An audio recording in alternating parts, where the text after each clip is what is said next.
If you're clumsy, people say you're all thumbs. Well, here's a very agile little creature that's all hands, or all fingers. I'll explain that in a tick. Let's first of all see what it is. Strange looking thing, looks a bit like a winged crab, but if I expose more of it, you'll see it is in fact a very beautiful and most interesting fruit bat. Now these are more commonly known as flying foxes, which is a very poor name for them. They're nothing to do with foxes, they are genuinely a bat. And that one, making that little cry of distress, is a young one. It's about half grown, I suppose, but the reason it was chittering away there is because it let go of its security blanket. And being a young one, it spends the first part of its life riding around on mother. And since she's busy flying with her wings, she can't hold on to this, it has to hold on itself. And it does it with these great big feet and these great big teeth. And it's gripping on now because it thinks that that way it's getting a ride on mum. Well, while it's doing that, let's have a look at this little head, because it's from the head that we get the name flying fox. You can see it really is rather fox-like.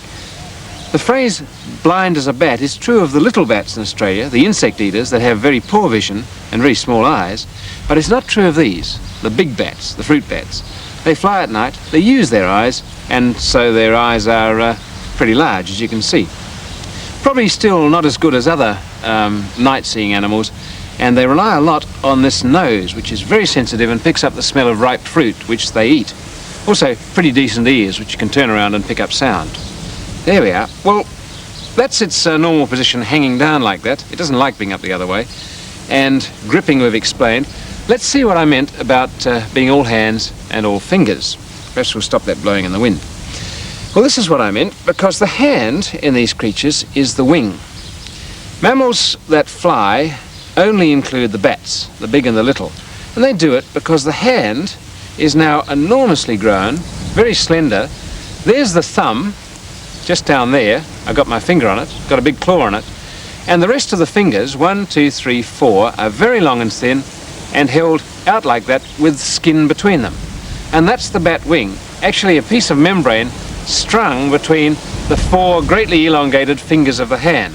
So it's all hands. Each hand is bigger than the body of the bat itself. Well, that wing folds up, and that's very useful to the bat when it's hanging like that, because it lives in the rainforests and the tropics, and it rains a lot there. So when it's at rest, hanging by these big clawed feet, it can wrap the wings around it like that, and when they're bigger, they provide a sort of umbrella, and it can teem with rain, and the thing will stay dry, until, of course, it flies off searching for its fruit.